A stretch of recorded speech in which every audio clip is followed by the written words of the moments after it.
స్వచ్ఛత అంటే నందిని. నందిని పాలు మరియు పెరుగు. నమస్తే రమగారు. నమస్తే జయ. ఏదన్నా పురాతన కథ అంటే ట్విస్టులు, మంత్రాలు, మాయలు అలాంటివి ఏమైనా ఉన్నాయా రమగారు? మంత్రాలు మాయలు లేవు కానీ పాములు ఉన్నాయి. ఓ, నీకు ఓకేనా? ఓకే ఓకే, వినటానికి చాలా ఓకే. అసలు భయం అంటూ ఏదన్నా ఉందంటే అదే పామే. ఎందుకు భయం రమ్మగారు? అలాగే ఒకసారి చెప్పానా, పుట్ట చుట్టూ తిరగాలన్నా ఒకలాంటి భయం రమ్మగారు. ఆ భయం పోవట్ల మరి.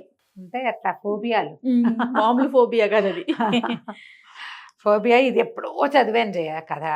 ఫోబియాలు ఉన్న వాళ్ళు, పాము భయపడే వాళ్ళు కొంతమంది ఉంటారు, చాలా మంది ఉంటారు. కొంతమంది అనుకోండి, చాలా మంది ఉంటాం. మేము పల్లెటూరు వాళ్ళం కాబట్టి పామును తలుచుకుంటే భయం, చూస్తే భయం, వింటే భయం. అది అలా వెళ్తుంటే మన డిస్కవరీ ఛానల్లో చూస్తే భయాలు, భరించలేనితనాలు అవి లేవు మాకు. ఎందుకంటే వర్షాలు వచ్చినప్పుడే మా ఇంటి ఎదురుగుండా చెరువు కదా, బాగా వాన వస్తే చెరువు పైదాకా వచ్చి మెట్ల మీద బాకుతుండేవి పాములు. ఇంట్లోకి వచ్చేవి, పాలేళ్ళు ఎవరో ఒకళ్ళు చెరువులో ఉండేవి. అవే మామూలు పాములు ఉంటాయి, అవైనా అది ఇంత పొడుగు నుండి పాకుతూ ఉంటే ఏదైనా పామే కదా. ఏది విషయం ఏది విషయం కాదు మనకు తెలియదు కదా. మనకు తెలియదుగా. ఇంట్లో కూడా ఎప్పుడైనా పాములు జొరబడేవి. అవునండి. ఎందుకంటే ఇల్లు కడుక్కోవటానికి తూములు ఉండేవి కదా, తూములు నుంచి కప్పల కోసం వాటి కోసం వచ్చేస్తాయి, తూముల్లోకి ఇంట్లోకి వస్తాయి. మేము తేళ్ళు, కాళ్ళజెరులు, మండ్రగబ్బలు, పాములు వాటన్నిటితో సహవాసమే పల్లెటూళ్ళలో. ఇంకా మాది పెద్ద ఎత్తిళ్ళు కాబట్టి తక్కువ, కానీ మేము చూస్తూనే ఉండేవాళ్ళం. అసలు మా దొడ్లో ఇంత పెద్ద పాము ఉంది, చాలా పెద్దది. ఎంత క్యాజువల్గా చెప్తున్నారు అమ్మగారు. తిరుగుతూ ఉండేదా? తిరుగుతూ ఉంటుంది. ఏం చేయదు. అంటే దాని దారిన అది ఉంటుంది, దాని దారి అది, మన దారి మంది. ఉంటాయి పాములు. పాములు మనకి ఆవులు బుస కొడతాయి పాము కనపడ్డప్పుడే. అవి అది గట్టిగా నడుస్తాయి, ఎడ్లు రంకేస్తాయి పాము కనిపించినప్పుడు. ఆవుల్ని ఏమైనా చేస్తాయండి ఇవి? అప్పుడప్పుడు గొడ్లని వాటిని కాటేస్తాయి జయ. చాలా తక్కువ కదా, కానీ కాటేస్తాయి.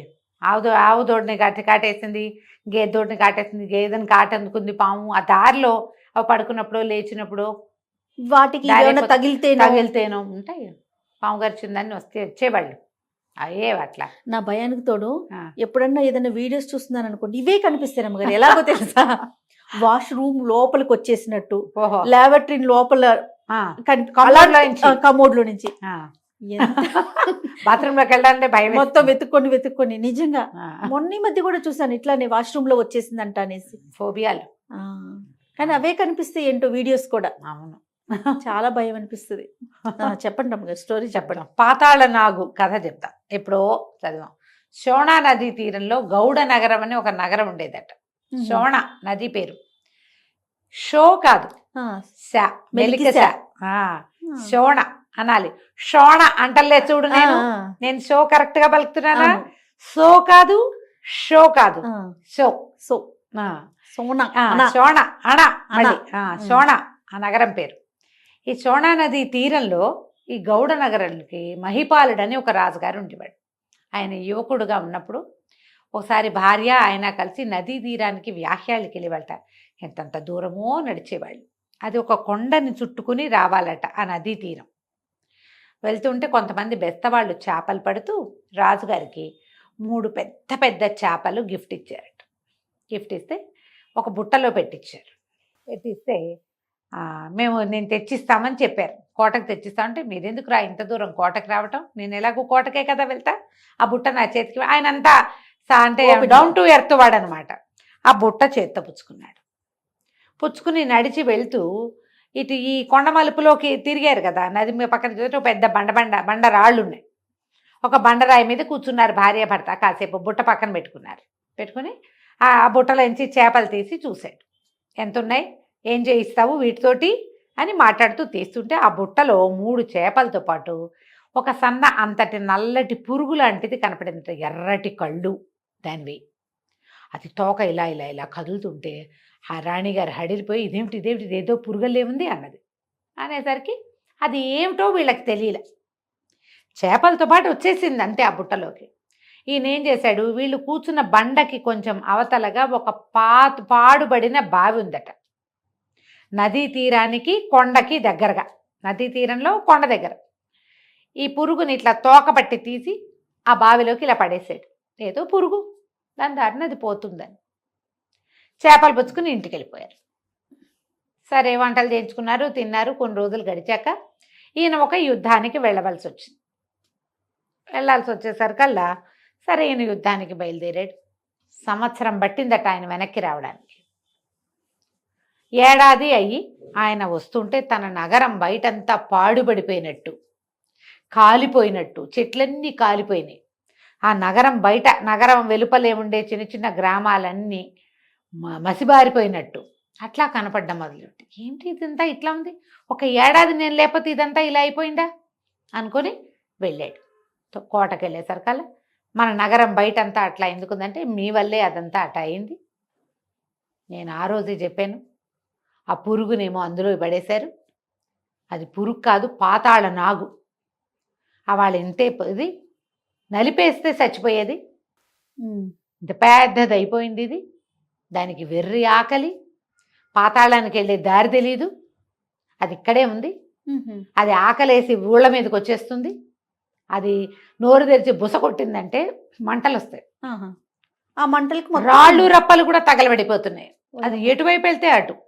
సంవత్సరం నుంచి చచ్చిపోతున్నాము దాంతో. కానీ అదేమిటి, బుస కొట్టుతుంది, మంటలు వస్తాయి, కానీ తింది ఎవరిని, అది కాటేది మనుషుల్ని తిందది. దానికి ఆహారం కావాలి. ఆహారం ఏమిటి, అది పాలు తాగుతుందని ఎవరో చెప్తే ఊళ్ళో వాళ్ళంతా పాలు తీసుకొచ్చి పెడుతున్నారు దానికి. ఏం చేశారు, ఒక రాతి తొట్టె ఏర్పరిచి ఆ కొండ దగ్గర దాంట్లో పాలు పోస్తున్నారు. ఆ పాలన్నీ దాగి అది అక్కడక్కడే తిరుగుతుంది. ఎప్పుడైనా ఊళ్ళలో పాలు తక్కువ అవుతాయి, అప్పుడప్పుడు గొడ్లు అన్నీ ఇవ్వవు కదా పాలు. ఆ పాలు లేక అది ఊళ్ళ మీద పడుతుంది. బుసలు కొడుతూ ఆ ఆకలి కోపం తీరేదాకా తిరుగుతుంది. అన్ని చోట్ల మంటలు, రచ్చ. ఇక ఎన్ని గొడ్లు ఎన్ని పాలు తీస్తే సరిపోతుంది, అది ఎంత ఉంది, అది మామూలుగా లేదు. ఒక పెద్ద బండని ఆ 7-8 చుట్లు చుట్టుకుని పడుకుంటుంది. అది మామూలు పాము కాదు, అది పాతాళ నాగు. ఊళ్ళో వాళ్ళంతా గగ్గోలుగా ఉంది, ఏడ్చి మొత్తుకుంటున్నారు. పిల్లలకు కూడా పాలు ఉంటల్లా, పెరుగు లేదు ఎవరికి. ఎందుకంటే ఎన్ని పాలు ఆ రాతి తొట్టెలోకే చాలవు. తాక్కపోయింటే అది మంటలు వేద చల్లుతుంది. నానా గోలాగా ఉంది అన్నది. అనేసరికి ఈయన పామును చూడబోయాడు. చూసిరావాలి, మరి అదేమిటో తెలియాలి కదా. అక్కడికి వెళ్ళేసరికల్లా లేదక్కడ. చూస్తే అది ఉన్న మేరంతా మంటలు, అన్ని చోట్ల కాలిపోయినవి, మశానం అంతా పిచ్చి పిచ్చిగా ఉంది. అక్కడి నుంచి అది పాలు తాగేది పెద్ద తొట్టె. అదేదో రాతి తొట్టె అంటే ఏదో ఇంతది కాదు, బకెట్ల కొద్దీ పాలు పడతాయి అందులో. అప్పుడు కానీ సరిపోవు దానికి. ఈయన చూస్తుంటే అది అక్కడ లేదు. ఎక్కడ ఉంటుందంటే ఈ పాలు తాగేశాక అది ఏం చేస్తుందట, నది మధ్యలోకి వెళ్ళి ఆ మధ్యలో కొన్ని బండలు ఇట్లా మధ్యలో పొడుచుకొచ్చినట్టున్నాయి. బండ చుట్టుకుని అటు పడుకుంటుంది. చూస్తే ఆ బండ ఎంత బండ, ఒక 8-9 మంది చేతులు పుచ్చుకుంటే ఒక రౌండ్ అవుతుంది. అది దానికి 3 చుట్లు చుట్టుకుని ఉంది. ఇది అబ్బాబ్బాబ్బా భయమేసింది. ఏం చేయాలో తెలియలే. చంపేద్దాం దీన్ని అనుకున్నాడు. సరే ఇట్లా కాదు, ఇప్పుడు ఎన్ని పాలు పోస్తాము, ఎన్నాళ్ళని పోస్తాము, ఎంతవరకు ఈ ఊళ్ళో వాళ్ళకి పసిపిల్లలకు కూడా పాలు లేని పరిస్థితి వస్తే కోటలో వాళ్ళందరూ ఏమైపోవాలి. పాలు లేకపోవడంతో పెరుగు లేదు, నెయ్యి లేదు, మిగలేదు, వెనలేదు. ఎంత కరువు, ఎన్ని కోట్లని పెంచితే దీనికి పోస్తావు. అంతే. పైగా ఇది ఏడాది వయసే దీనికి, ఏడాదే కదా అయ్యింది. ఇంకా ముందు అప్పుడు ఎట్లా, ఏడాదికి ఇంత, ఇంకా ముందుకి ఏం చెయ్యాలి. దానికి పాతాళానికి వెళ్ళే దారేమో తెలీదు. అది ఇక్కడే పడుంది. ఆ బెస్తవాళ్ళు దాన్ని ఎక్కడి నుంచి తెచ్చారో వాళ్ళకి తెలీదు. సరే నేం చేశాడు, ఇంటికి వెళ్ళి ఆయన పెద్ద మహాఖడ్గం అంట, ఆ ఖడ్గాన్ని పట్టుకొచ్చేసరికల్లా సరే ఏం చేశాడు, మళ్ళీ వచ్చాడు. ఖడ్గం పట్టుకొని వస్తే తొట్టె నిండా పాలున్నాయి. అది పాలలో సగానికి పైగా దిగిపోయి పాలన్నీ పీలుస్తుంది. ఈయన ఏం చేశాడు, పరిగెత్తుకుంటూ వెళ్ళి, అది ఎట్టాగో తన వైపు చూడటల్లా, అది తన వైపు చూసిందంటే నోరు తెరిస్తే మంట వస్తుంది అందులోంచి డ్రాగన్ లాగా. ఏ భాగం అయితే తొట్టెలోకి వెళ్ళిందో ఆ తొట్టె ఆనుకుని ఉంది కదా, అక్కడ కత్తి పెట్టి పెద్దగా బలంగా కొట్టాడు. మొక్క తెగిపోయింది పాము. ఈ తోక కింద పడిపోయింది. ఈ పాలు తాగుతున్న భాగం కూడా తల్లడిల్లిపోయి అది కూడా బయటకు వచ్చేసి అయిపోయింది అనుకున్నాడు ఈయన. ఈయన చూస్తూ ఉండగానే 2 ముక్కలు అటు ఇటు ఇటు అటు కదిలి చటుక్కున అతుక్కున్నాయి. పాము వెంటనే ఎత్తుని లేచి మంటలు రువ్వటం మొదలుపెట్టింది ఈయన మీదకి, మహిపాలుడి మీదకి పరిగెత్తాడు. అప్పటిదాకా ఉన్న మంటలు వేరు, ఇప్పుడు వచ్చిన మంట ఇంకా పెద్దది. కోపం వచ్చేసింది దానికి. ఏం చేయాలో తెలియలే. చావు లేదు పాతాళ నాగుకి, దాన్ని చంపేసినా చావదది. ఏం చేస్తారు? ఇంకా ఊళ్ళో వాళ్ళని వీళ్ళని అందరినీ సలహాలు అడిగాడు. దీన్ని ఏం చెయ్యాలి తప్పించుకున్నాడు. అప్పుడు పితే పారిపోయాడు. వచ్చేసాడు. కానీ ఆయనకి కళ్ళు తెరిచినా మూసినా నిద్రలో కూడా మంటలు రువ్వుతున్న పామే కనపడుతోంది. శక్తివంతుణ్ణి, నేను అంత పెద్ద యుద్ధం చేసిన వాడిని నేనేట ఉంటే ఇంకోటి మామూలు వాడు ఎవడైనా ఈ మంటలు రువ్వుతున్న పామును చూస్తే గుండె పగిలి చావడు. ప్రజలకు రక్షణ ఏది, వాళ్ళకి ఆహారం ఏది? ఈ పామును పోషించడమే సరిపోతే ఈ రాజ్యం ఎట్లా పోషణ అవుతుంది? బాగా ఆలోచించాడు. ఊళ్ళో ఒక పెద్ద మనిషి ఎవరో ఒక ఆయన మంచి ఐడియాలు ఇస్తాడని ఆయన దగ్గరికి వెళ్ళాడు. వెళ్తే ఈయన బాగా ఆలోచించి ఆయన ఏమన్నాడంటే, ఓ పని చేద్దాం, నువ్వు పాలు తాగుతూ ఉండగా దాన్ని కొట్టావు, అది 2 ముక్కలు అయింది, అతుక్కుంది. నువ్వు ఒక పని చెయ్యి, నీళ్లలో ఉండగా కొట్టి చూడు దాన్ని, నీ వల్ల అయితే. నీళ్లలో ఉండటం ఎట్లా? మంచి పూటు మీద ఉంది నది, పైనుంచి బాగా వర్షాకాలం, బాగా నీరు వచ్చేస్తున్నప్పుడు గోదావరి అవి ఎట్లా ఉంటాయి? అవునవును, ఎంత ఉధృతంగా ప్రవహిస్తూ ఉంటాయి. ఈ ఉధృతమైన నదిలో నిలబడ్డమే కష్టం, ఈ పామును కొట్టడం ఎట్టా? పైగా అదేమో ఇంత పెద్దది, ఇంత లావుది, అంటే మంటలు వస్తాయి దాని నోట్లో నుంచి. నదిలో తప్పించుకునే దారి ఏది అసలు? ఇప్పుడు ఇక్కడన్నా అయితే కొంచెం లోపలికి కాస్త బయట ఉంది, అక్కడేమో చుట్లు అయ్యాయి. అది ఏం చేస్తాం? అయినా కూడా మరి ఏదో ఒకటి చెయ్యాల్సింది, ఏదైతే అదవుతుంది. భార్యకి రాజు అప్పచెప్పేసాడు. వచ్చానా సాయంత్రం బతికొచ్చినట్టు లేకపోతే పోయినట్టు చూద్దాం అనుకున్నాడు. పాముకి పాలు పోసారు, తొట్టె నింపుతున్నారుగా.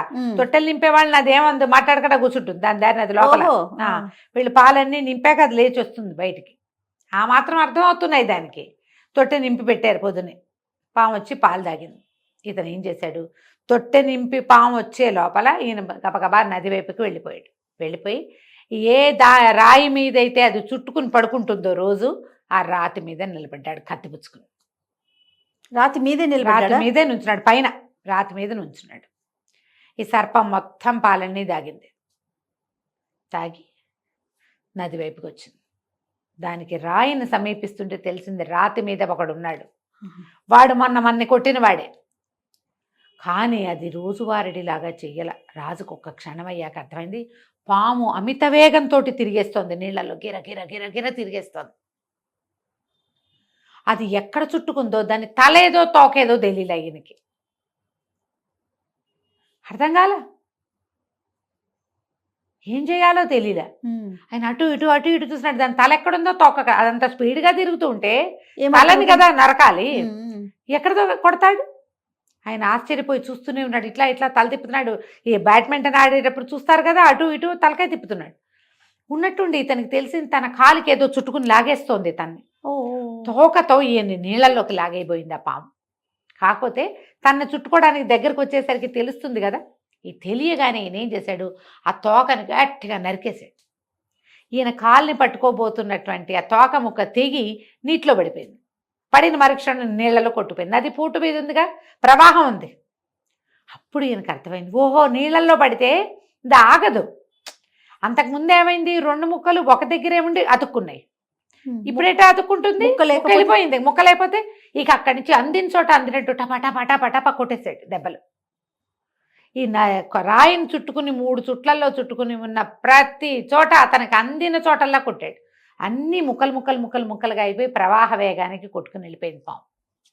విపరీతమైనగా అలసిపోయాడు, ఆ రాయి మీదే కూలబడ్డాడు. పాము ముక్కలన్నీ వెళ్ళిపోయినాయి నీళ్ళలోకి. సాయంత్రానికి నీరసంగా అడుగేసుకుంటూ వచ్చాడు. సర్పం లేదు ఇంకా. ఊళ్ళో వాళ్ళంతా పండగ చేసుకున్నారు.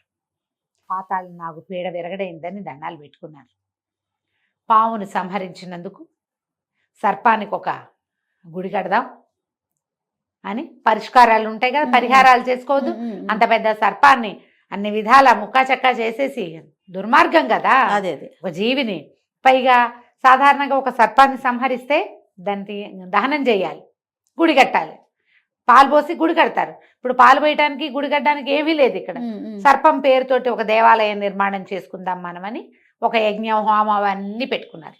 కాకపోతే అవి చెప్పిన వృద్ధుడు రాజుకి మేలు చేశాడు కదా, నీళ్ళల్లో కొట్టమని చెప్పి సలహా చెప్పాడు. రాజుకే కాదు పాతాళ నాగు కూడా మేలు జరిగింది. ఎందుకంటే ఈ ముక్కలన్నీ నీళ్ళలో కొట్టుకుపోయినాయా, సముద్రంలోకి చేరినాయి. నదిలో నుంచి వెళ్ళి ఎక్కడికి వెళ్తాయి, సముద్రంలో. ఆ సముద్రంలో ముక్కలన్నీ కలిసి నాగు అయిపోయింది అది. ఆ పాతాళ నాగులు కొన్ని సముద్రంలోకి వచ్చి కొత్తగా వచ్చిన నాగును చూసి ఓహో వీడు మనవాడేనని పాతాళానికి తీసుకుపోయినాయట. సముద్రంలో నుంచి పాతాళంలోకి తన అసలు సొంత జీవితంలోకి ఆ సర్పం వెళ్ళిపోయింది. ఎలాగో పొరపాటున ఇలాగా సముద్రంలో నుంచి బయటకు వచ్చి వీళ్ళకి దొరికిందనమాట. అది పిల్లగా ఉన్నప్పుడు. వాటికి మరణం లేదట. ఆ వెళ్ళిపోయిన పాము చచ్చిపోయింది అనుకుని వీళ్ళకేం పాపం లేదు, కానీ వీళ్ళు అన్ని హోమాలు యజ్ఞాలు చేసుకుని పూజ చేసుకుని గుళ్ళు అవి కట్టుకుని పాము పేరుతోటి రోజు పాలు పోయటం అవి అలవాటు చేసుకున్నారు. వీళ్ళ అదృష్టం ఏంటంటే అది మంటలు వస్తాయి కానీ దాన్ని నోటించి అది తింటల్లా ఎవరిని తినకపోవడంతో ప్రజలు బతికారు. ఆ ప్రాంతం అంతా మెల్లిగా అన్ని బాగు చేసుకున్నారు. కథకంచికి మనం ఇంటికి. బాగుంది రమ్మ గారు, అంత భయంగా లేదు. నమస్తే అండి. నమస్తే.